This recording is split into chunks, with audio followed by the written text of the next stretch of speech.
The smell of fresh Latin food filled the room at Amaizing Arepa Bar, a place usually known for comfort food and conversation. But on Sunday, it became something more.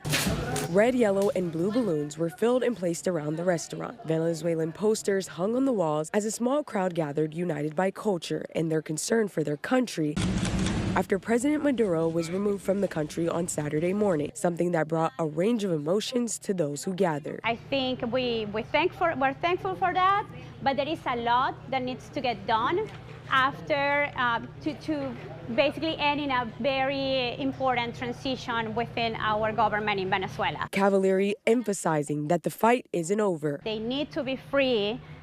They need to go back home because they were not doing anything wrong. We don't want anyone to be risking their life anymore. They share stories of prisoners still behind bars saying they had been wrongfully arrested. We want a free Venezuela and a democratic Venezuela, and wherever we are, we'll continue fighting to return to our country, to return to a free Venezuela where we're not scared to return, where we're not scared to express ourselves, and they stop persecuting those who think differently. People attending saying it's about visibility, reminding the world that behind the politics are families, friends, and voices that have been silenced.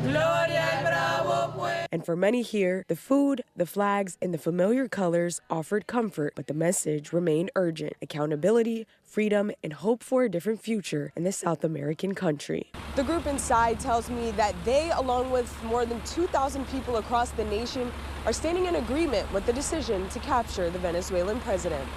In downtown, Jordan Burrell, First Alert 4.